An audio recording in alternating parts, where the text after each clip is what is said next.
Muy bien, vamos a seguir con los cambios en la iglesia del segundo siglo y después en el tercer siglo por el impacto del gnosticismo y el montanismo.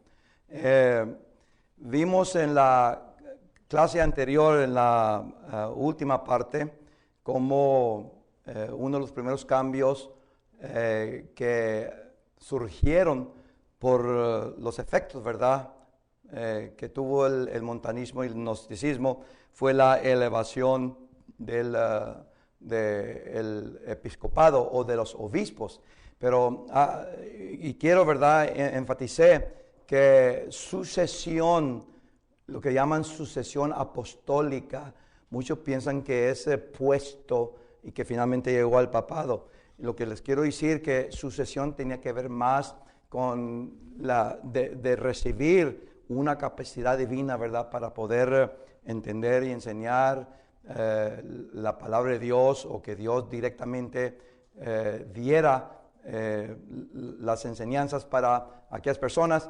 Y es cuando se comenzó a enseñar, por supuesto, de que los apóstoles se lo dejaron a los obispos. Y después ya se comenzó a discutir ya esto de la sucesión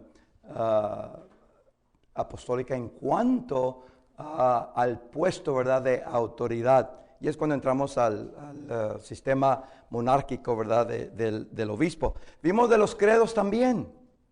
El gnosticismo, hermanos, realmente era un sistema místico de recibir experiencias físicas como una demostración del recibimiento de capacidades o dones divinos y cosas así. Entonces, el credo vino a utilizarse para enseñar, ¿verdad?, inmediatamente antes de ser miembro de una iglesia, antes de bautizarse especialmente, que tenían que creer especialmente en el Padre, el Hijo y el Espíritu Santo, y las obras que hacían todo eso. Años después, siglos después, el credo, hermano, fue cambiando.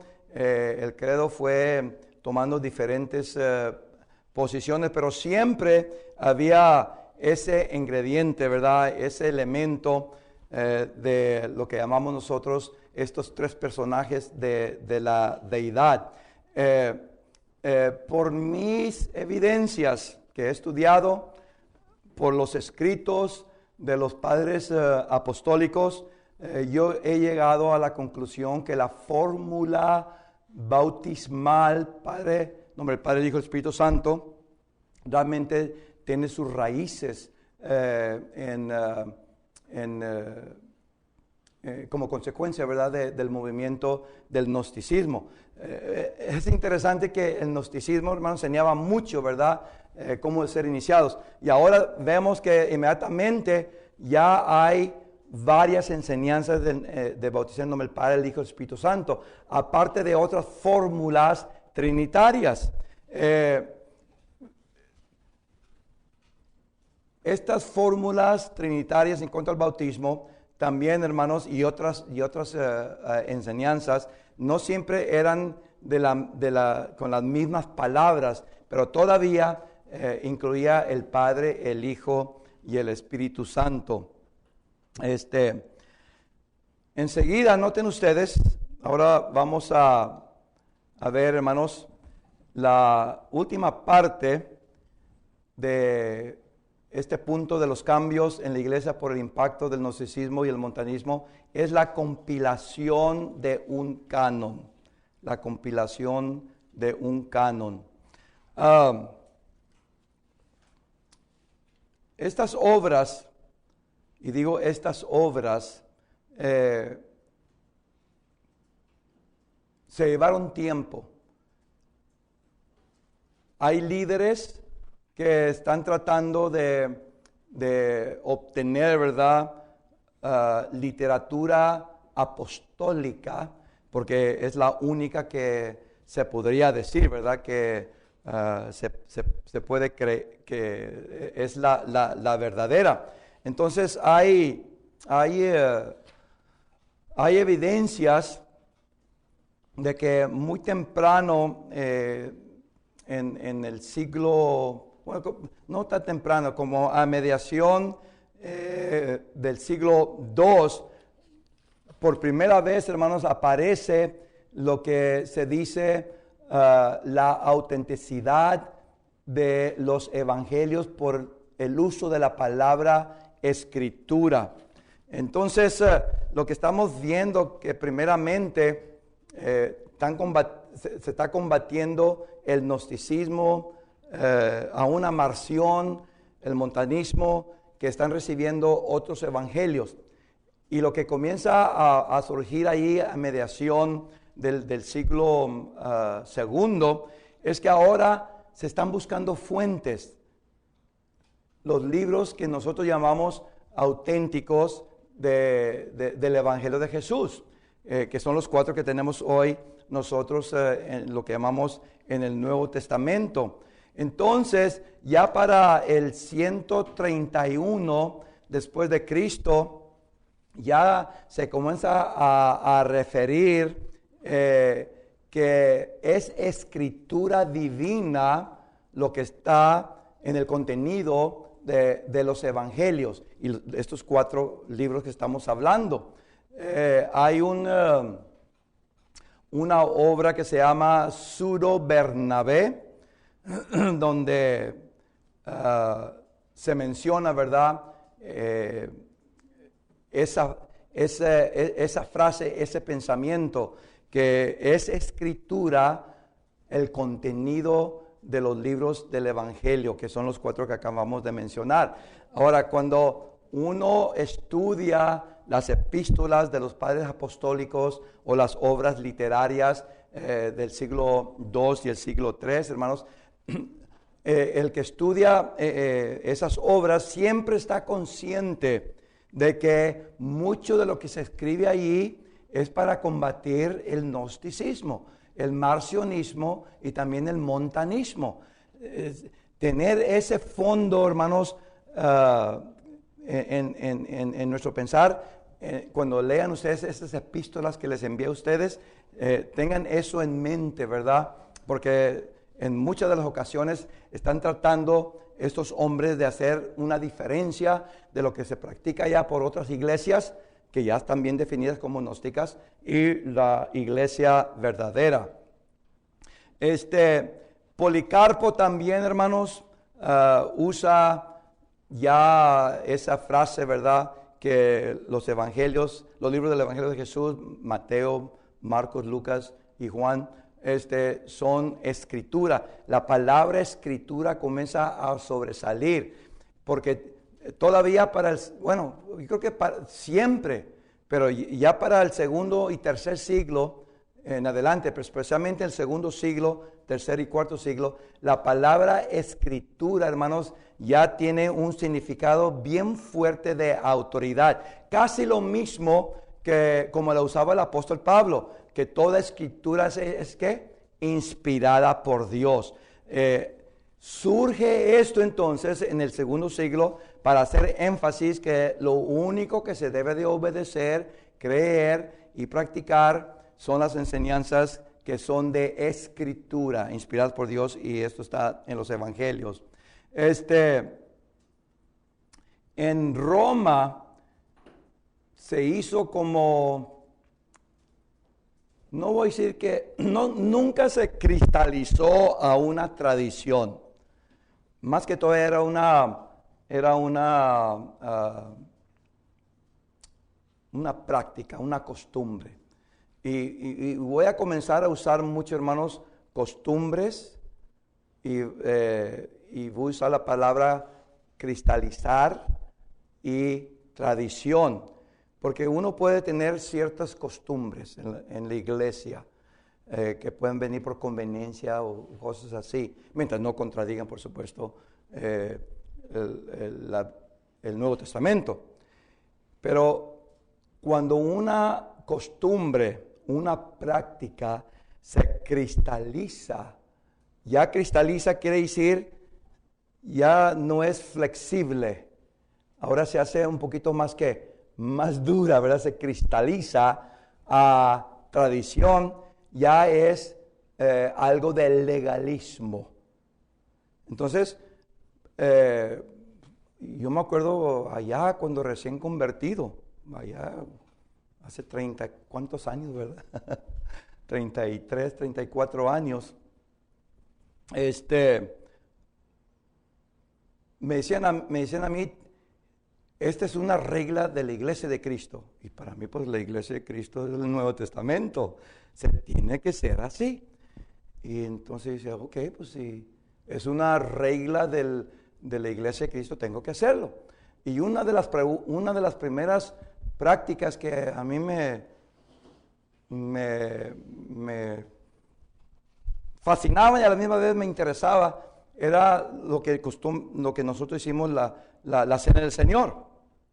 Porque siempre me enseñaron a mí que cuando se toma la Cena del Señor vamos a hacer esto. Y el pan, se ora eso y acá. Y luego se va a orar también por la copa y luego vamos a ofrendar. Y yo pensaba que la Cena del Señor, la ofrenda era parte de la Cena del Señor. Y yo comencé a decir, pero son dos cosas diferentes. Y otra vez, hermanos, me estaban obligando a mí, tú tienes que ofrendar después de la Cena del Señor. Y no que yo quería ser caprichudo y nada así, yo siempre ofrendaba. Pero era por ley, que si no lo hacía después de la Cena del Señor, ya estoy pecando. Bueno, se hizo que, hermanos, una buena costumbre, por conveniencia, de colectar la cena, de colectar el dinero de los miembros después de la cena, se hizo y se cristalizó que a una tradición legalista. Y pues yo nunca estuve satisfecho con eso, ¿verdad? Pero y hay muchas otras cosas. En otra ocasión me acuerdo que yo le decía, ¿por qué no tenemos primeramente una enseñanza breve sobre la ofrenda? Al principio, una oración, un himno, y luego hablar de su ofrenda y que se ofrende. Y decía yo, y luego 2 himnos, y luego lo que va a acontecer es que viene la predicación, lo que llamamos nosotros la predicación. Y después de la predicación ya tomamos la cena. Oye, pues me dijeron que eso no era bíblico. Y le dije, ¿por qué no es bíblico? Dice, porque esta es la regla de la iglesia, que tenemos que hacerlo de esta manera. Y dije, pero pues, ¿dónde está eso? Que esta es la regla que se tiene que hacer de esta manera. Cosas así, hermanos, que a lo menos por mi experiencia, yo no sé ustedes, creo que la iglesia de hoy ha cambiado a mejoría en muchas cosas. Pero yo crecí en un ambiente de esa manera. Entonces, cuando hablamos de costumbres, ¿verdad? Estamos hablando de ese sentido que se estaban haciendo ya doctrinas y prácticas porque no se habían aprendido, son bíblicas, pero se le da ya una diferente aplicación. Y cuando se habla de estas escrituras y de obedecer lo que está ahí, en el segundo siglo, hermanos, tomó mucha fuerza. Resultó lo que después llamamos nosotros, primero comenzó que los libros del Evangelio son escritura, y luego surgió que si los libros del Evangelio de Jesús son escritura, Mateo, Juan, Lucas, Marcos y Mateo, ya lo dije los 4, ¿verdad? Si son escritura, entonces también lo que escribieron otros escritores, Pedro, 1 y 2 de Pedro, Santiago y cosas así. Entonces surgió lo que se llama el fragmento muratoriano. El fragmento muratoriano. El fragmento muratoriano, hermanos, surgió más o menos como en el año 200. Y se usaba mucho este Nuevo Testamento del segundo siglo, principios del tercer siglo, en el occidente. Y comprendía de Mateo, Marcos, Lucas, Juan. Ahora tenemos muy diferente el de Marción, ¿verdad? El libro de los Hechos, primera y segunda de Corintios,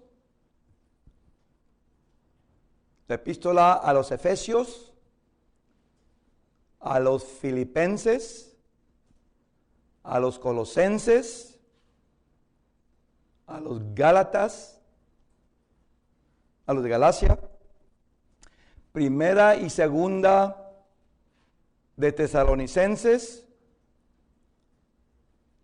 Romanos, Filemón, Tito, primera y segunda Timoteo, Judas, primera y segunda de Juan, Apocalipsis. Pero no el de Juan, sino el de Pedro. El Apocalipsis de Pedro. Ok, casi tenían que, hermanos, casi todo el Nuevo Testamento. Falta que Santiago, falta Hebreos, falta el Apocalipsis de Juan, y creo que todos los demás están ahí. Libros, hermanos, como Hebreos y el Apocalipsis de Juan, por años y años estuvieron en discusión, no querían aceptarlos.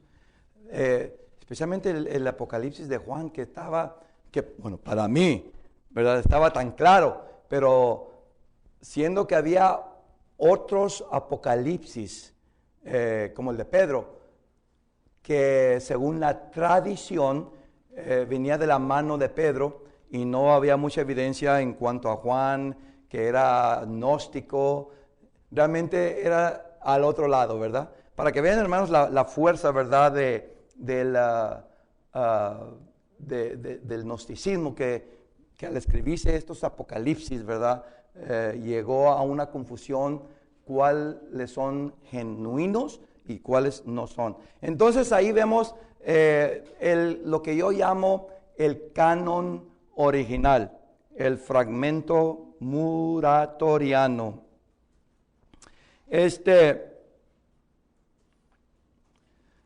Ya después, hermanos, un poquito más adelante vamos a ver cómo se desarrolló más finalmente el canon. Lo que quiero que vean conmigo, noten ustedes,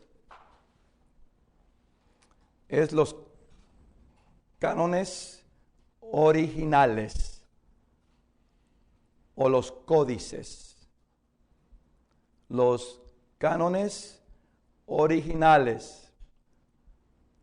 Códices es el nombre científico, le digo yo, el nombre científico, porque cuando se estudia científicamente los códices, los manuscritos, se usa la palabra códice. Noten ustedes, vamos a estar viendo el códice sinaítico primeramente. El códice sinaítico.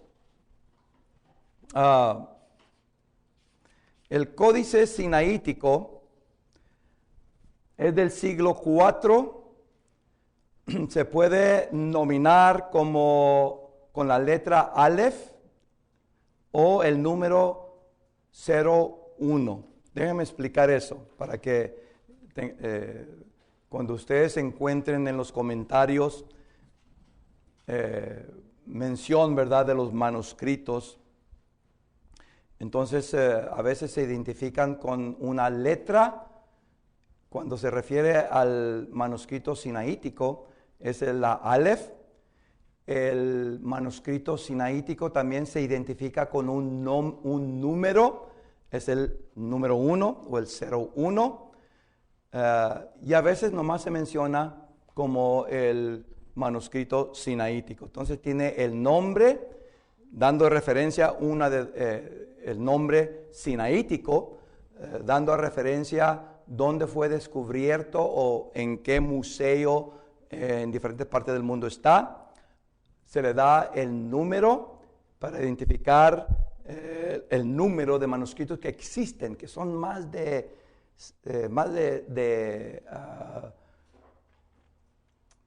que más de 10,000 manuscritos. Más de 10,000 manuscritos. Cuando me refiero a manuscritos, me refiero, hermanos, a una epístola completa, como una epístola que debería tener 10 hojas, tiene 3 hojas, todavía es un manuscrito. Entonces, manuscritos no siempre son completos. Cuando uso yo la palabra manuscrito, no siempre se refiere al alejandrino o al sinaítico. Cuando hablo del manuscrito sinaítico, ya estoy hablando de ¿qué? Una compilación de otros manuscritos. Y estos otros manuscritos, que son las epístolas y los otros libros, no todos están completos, pero todavía se les dice manuscritos. Y ese es otro mal entendimiento que muchas veces muchos no saben, ¿verdad? Que tenemos, por ejemplo, manuscritos completos, como el sinaítico, el alejandrino, que vamos a ver más adelante, pero hay porciones que están quitadas. Hay manuscritos compilados que el libro de Marcos, la última parte, el último capítulo, no existe. Otros sí, ¿ven? Hay porciones de un manuscrito. Está la hoja y está deteriorado o está trozado. Y todo eso se entiende, hermanos, que tiempo, el clima, el ambiente, pues va a hacer daño, por un lado. Segundo, hermanos, los manuscritos pasaron por muchas manos, porque se querían hacer copias, ¿verdad? Y estoy hablando manuscritos que singulares, como el manuscrito de Primera y Segunda de Corintios, pues pasó por muchas manos porque se hacían copias. Y ahora se hace un manuscrito, ¿verdad?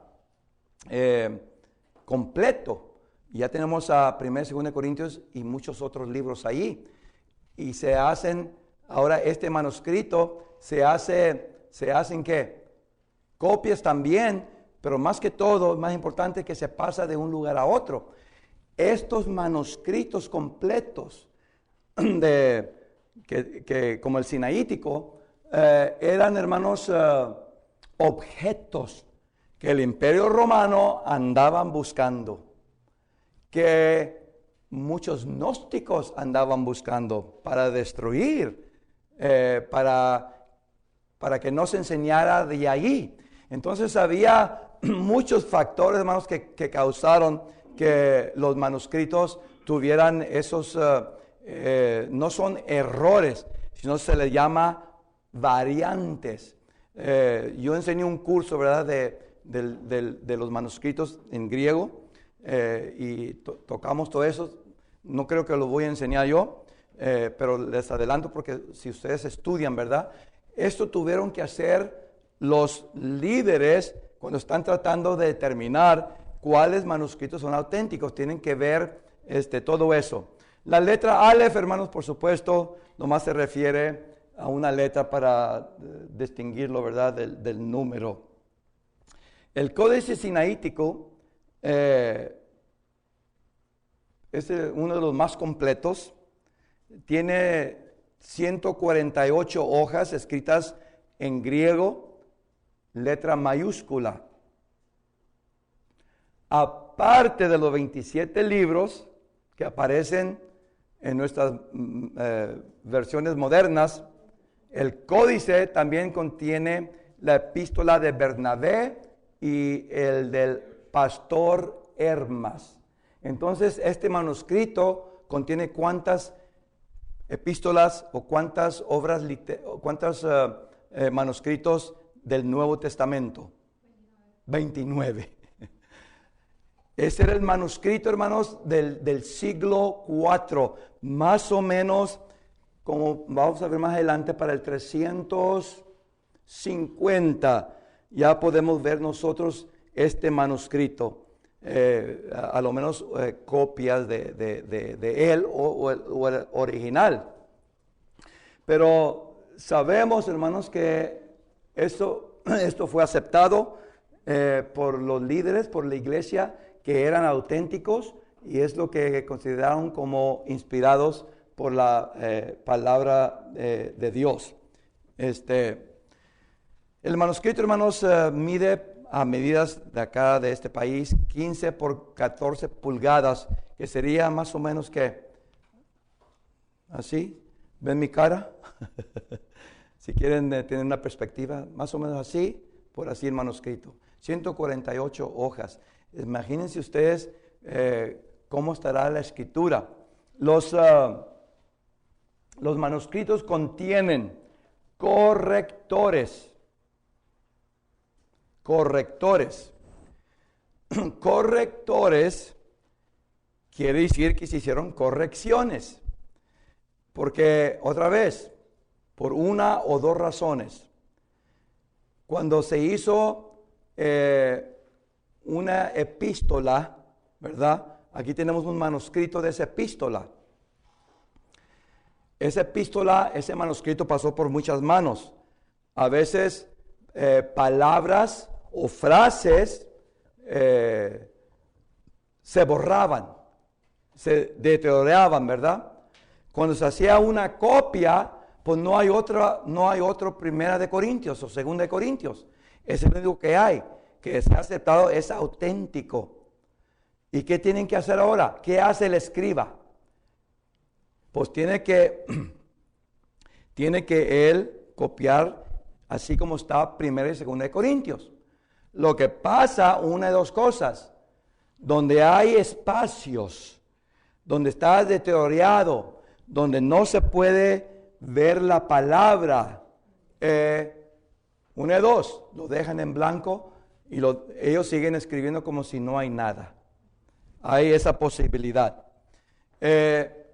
Otra posibilidad es que el escriba usa lo que él parece es la palabra o frase allí. Si está un poquito borrosa, ¿verdad? Pero algo se ve y él está pensando, parece que es esta palabra. En lugar de te, es teos. Y pone te, ¿verdad? Y escribe te sobre la palabra que borrosa es teos. Y luego se pasan muchos años y se vuelve a borrar allí. ¿Y qué hace otro escriba? Bueno, parece te, pero no sé, voy a poner teú. Entonces se fue de el Dios, se fue a Dios y se fue de Dios. Algunos escribas hacían eso. Lo bueno que Primera y Segunda de Corintios no es nomás un manuscrito. Hay muchas copias. Entonces lo que hicieron los eruditos es que comparan esta Primera de Corintios y Segunda de Corintios con esta Primera y Segunda de Corintios. Ok, mira, aquí dice te y acá dice teos. Y se puede estudiar de esa manera.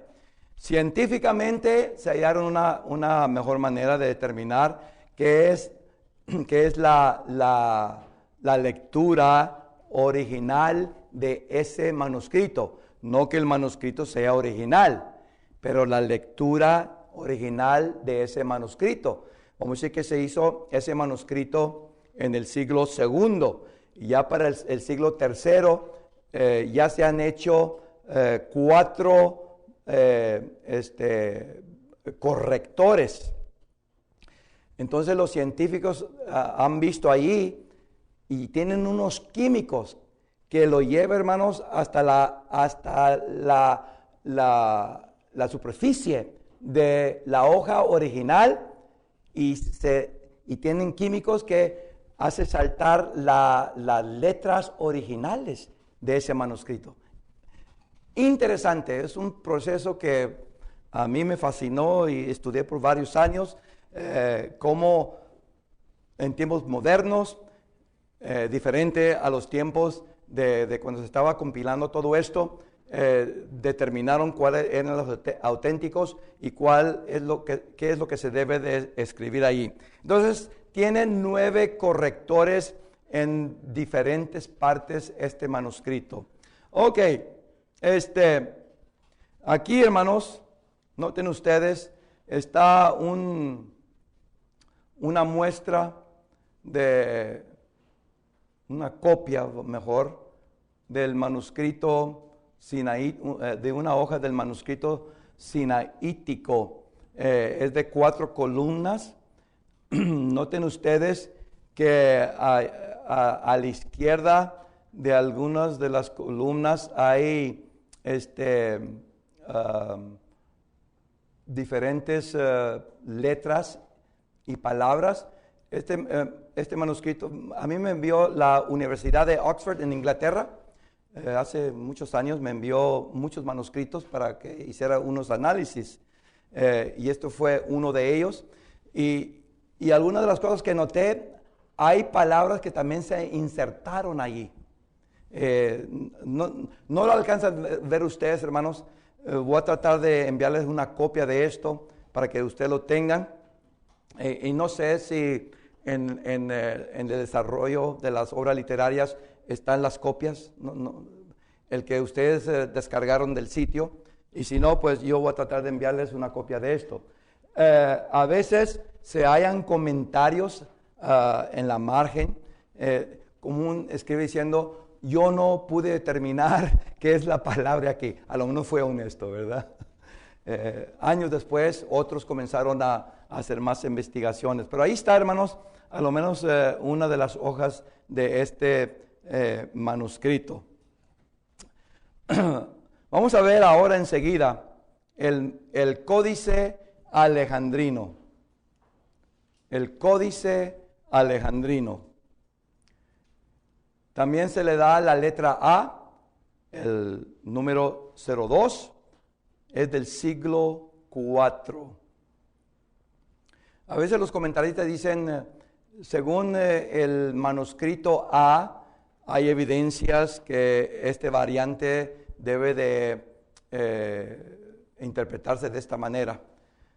Otros usan el manuscrito 02, da evidencia que la lectura allí leía de esta manera. Entonces, dependiendo, hermanos, quién es el erudito y cuál es la escuela en que se le enseñó el estudio, ¿verdad?, científico de los manuscritos, va a usar estas diferentes designaciones. Hay una regla entre los gramáticos del griego, que cuando el alejandrino, el códice alejandrino y el códice sinaítico concuerdan en la lectura, se acepta como fue escrita originalmente. Hay pocas excepciones, y las excepciones han venido por lo que se llaman fragmentos del Nuevo Testamento. Hay fragmentos del Nuevo Testamento, ya son pedazos así del Nuevo Testamento, que yo tengo varias copias, o puede ser una más grande, pero siempre son fragmentos. Hay fragmentos casi del año 70. Estoy estudiando un fragmento juanino que le llaman del año 45. Entonces ya para el año 45 hay ya escritura de que este fragmento viene del libro de Marcos. Entonces muchos de estos fragmentos, ahí está, aunque no son muchas palabras que aparecen en el fragmento, pero se ve claramente todas las palabras. Y cuando uno compara esas palabras de ese fragmento del año 45 con los fragmentos del alejandrino, con el manuscrito alejandrino y el libro de Marcos, y compara ese fragmento de ese verso con el acá, y acá hay un variante, o esta palabra es diferente a la de acá, ¿qué concluye uno? No que hubo necesariamente una interpolación, no necesariamente que un escriba causó fraude, aunque sí hubo algunos hermanos gnósticos que añadieron y quitaron, desafortunadamente. Pero más que todo, hermanos, es por lo que acabamos de decir hace un momento, ¿verdad? Entonces lo que se hacía después y hoy en día es que se pone la palabra correcta, porque si se ha determinado que este fragmento es del año 45, pues es lo que tenemos que poner ahí como la lectura que debe tener ese manuscrito.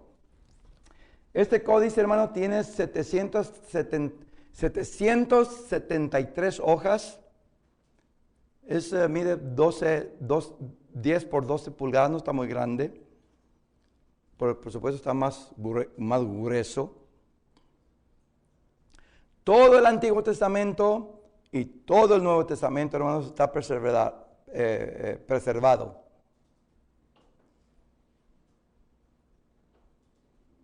Este es el primer manuscrito completo que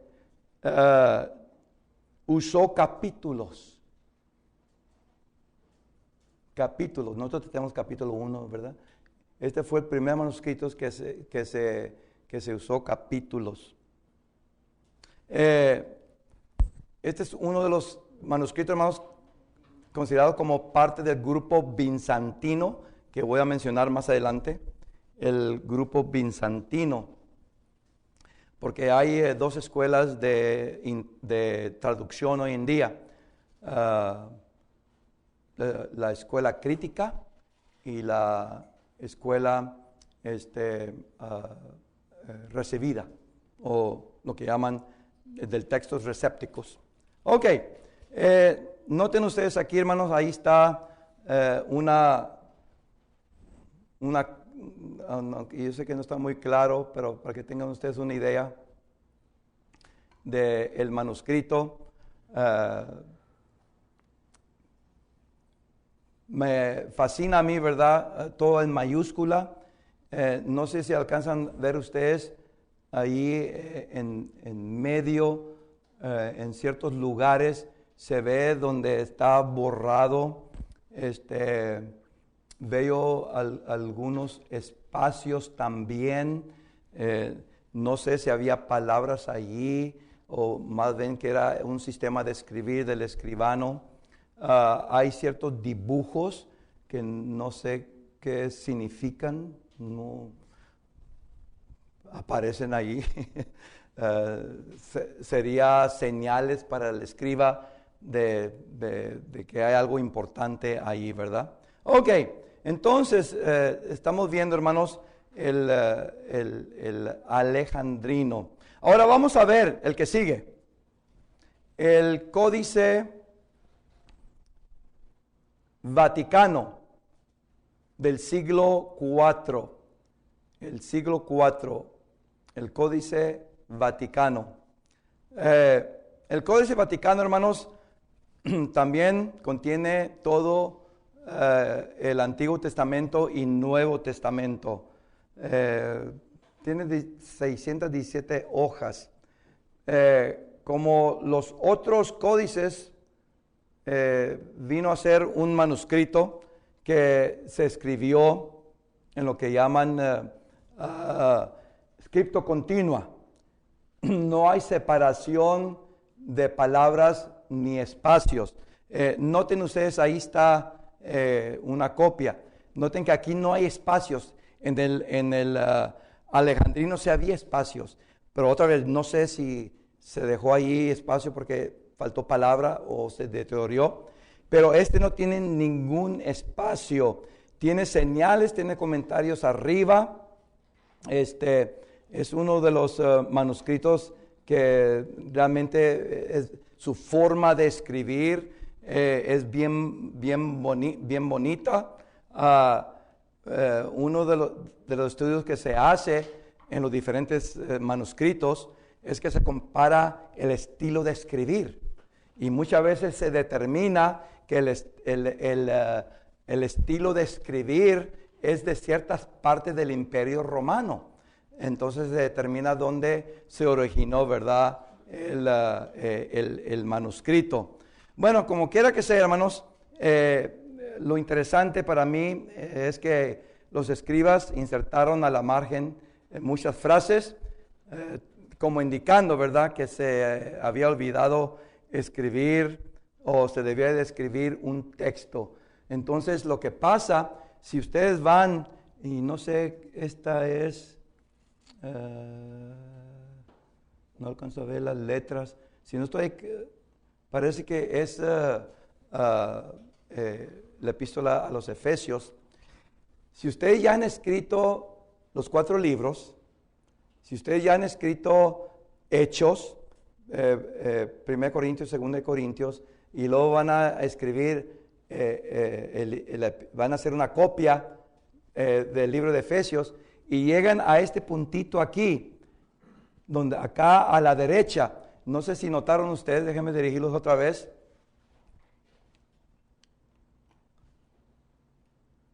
Voy a traerlo todo lo que es posible. Ahí a la derecha, en la esquina de la escritura un poquito arriba. A ver si ven aquí está, ok, aquí está ¿ven aquí? Esto se dice, el escriba, se me olvidó escribir algo. Se dejó una palabra fuera. ¿No hay manera de corregirlo? No pueden borrarlo, porque los escribas todavía tienen, hermanos, ese pensamiento. Una vez que es como Dios, lo que estoy escribiendo es de Dios, y borrarlo es como borrar a Dios.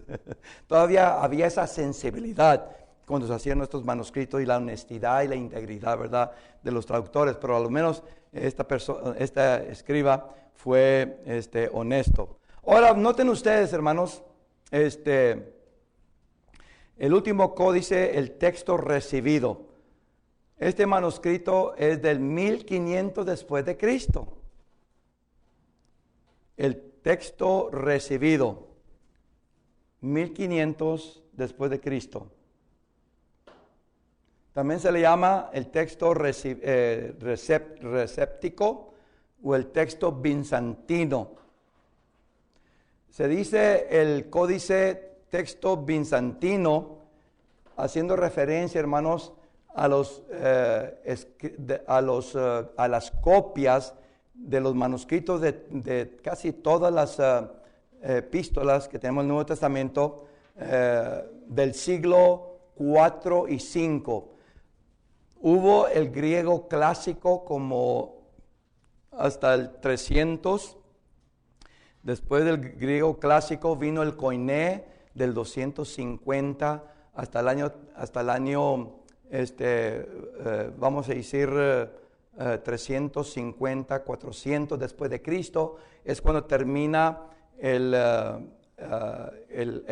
griego koiné, y luego comienza el griego bizantino, y comienzan ahora su forma de escribir es muy diferente, y se le llamó de esa manera. Estos manuscritos, hermanos, realmente tienen mucha semejanza en forma y contenido. Por eso se usó por muchos años como el único manuscrito auténtico, porque por muchos años no había otros manuscritos descubiertos. Este era el único manuscrito que se compiló y se tenía en el 1500. Y dijeron que ese era el único, no hay nada más. Y no había muchos variantes, decían, este tiene que ser el mejor que existe y no puede haber ningunos otros manuscritos que son genuinos. Años después se comenzaron a descubrir el alejandrino, el sinaítico, el vaticano, hermanos que eran del siglo IV y V, y cuando se compara el códice crítico al bizantino, hay una diferencia. Entonces hay traductores que usan el códice crítico, que son todos los códices principales, especialmente estos y muchos más. Pero hay otros traductores que solamente usan el códice bizantino. Lo interesante que hay Biblias que solamente usa el códice bizantino, no usan los otros manuscritos, porque creen que tienen muchas variantes y tienen muchos errores y no hay manera de determinar realmente el uso de ellos. Ahí está, y ya finalizamos. Una de las hojas a la izquierda está en latín y a la derecha está en griego. El griego del 1500, muy diferente al griego de mayúscula. Notan que ese es griego de minúscula, ¿verdad? Entonces, lo que se copió fueron ¿de qué? De manuscritos bizantinos, no de manuscritos de mayúsculas, de códices que se llaman códices críticos. Ok, hermanos, quería mostrarles esto porque este es el resultado de qué. Tenían que tener un códice, un manuscrito, porque el gnosticismo, hermano, el marcionismo, el montanismo, había dejado tantas enseñanzas y no había nadie y no había nada que se podía usar para contradecir estas enseñanzas. Hubo el muratoriano, que no se distribuyó mucho, y ahora ya para el 485 la comisión se le dio a Atanasio, que hiciera uno de los primeros manuscritos completos del Nuevo Testamento. Seguiremos con otra unidad en la siguiente clase.